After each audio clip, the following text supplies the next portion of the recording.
Yo, hi everyone, twitch.tv/Gamesager here. In this video, I'm going to help you set up your controller settings and help you with your look acceleration, your dead zones, and your input thresholds so that you could be aiming like a pro. So first things first, you want to obviously set your sensitivity to whatever you want it so you actually know when it feels good. And then you want to mess with one of these dead zones at a time. And so I'll start with the movement dead zones. So for your max input threshold, you're going to ignore that for now.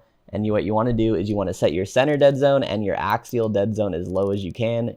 It's most definitely going to have some drift. Your character will start moving on their own. If you have a brand new controller, you could put these lower.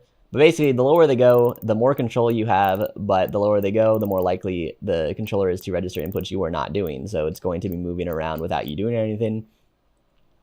If you have a lot of movement, you probably just put this up a few at a time. If it's just barely moving, just, raise it by 0.5 at a time, both of these, and then you just keep doing that until your character stops moving, right? I'm just not moving at all.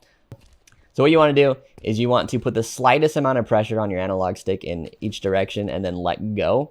And then if you let go and your character keeps moving like this, that means your dead zone is still too low and you need to increase it by a little bit more. So I had to go back in here and you increase each one by a little bit again. And then do it again and see if your character moves. If it doesn't, you're good. That's it. That's all you got to do. You do the exact same thing for your look dead zones. Again, you want these as low as you could get them. Mine are 7.5. And you lower them as much as you can and then just slightly increase them. Then barely move your analog stick at all. Let go.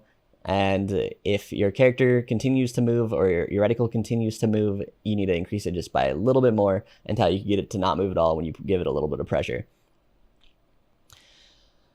So that's it for your dead zones. For your max input threshold, this just makes it to where when you touch the wall of your controller with your analog stick, you're going full speed, like full movement speed or full look speed. And the lower this is, the closer to the center of your analog stick, it will actually reach full speed. So for movement, it's set to 10 because it's like you already want to go fast. You don't need to be touching the wall of your controller to go full speed with your movement. And then for your look sensitivity, you want this near the top, most likely, because the higher this is up here, the more control you have over your analog and your look speed, to where if this is lower, you're going to be hitting full speed with your looking, like while you're trying to aim, you're going to be hitting the full speed of your sensitivity when it's like, only halfway pushed over, where I want it to be high because I want full control of my movement and I want full control over my aim as much as I could get, pretty much. And then that gets us into look acceleration. So look acceleration, some people think putting it at 1 makes it to where, you have less or whatever. But if you put it to 1, all that does is it makes it take longer to ramp up to your full speed. So if I touch the wall of my controller, I have to wait for it to hit full speed. It's slower to get to the speed of my sensitivity. You put it higher and it just speeds up your analog to where it goes to whatever your sensitivity is faster when you hit a full threshold, when you hit the max threshold, which we did the setting earlier. So I like having mine on 4. Putting it at 5 is a little bit too fast, but putting it at 1 is way too slow. If someone's behind you, you don't need to be able to turn around fast enough to fight back. And yeah, that's it for that. For buttons and stuff, if you have a controller with paddles, I highly suggest, if you have jump and crouch on your paddles, which I know a lot of people do, I highly suggest having jump on the right paddle and crouch on the left.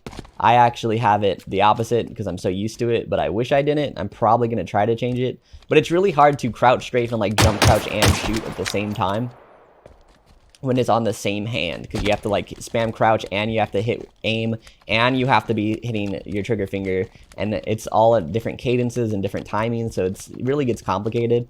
Whereas if you have crouch on your left hand, instead, you could be crouching with your left hand while you aim and shoot and stuff, and it really does taking that one thing off your hand while doing that really does help a lot. I think mine is jump on my left paddle because of Titanfall.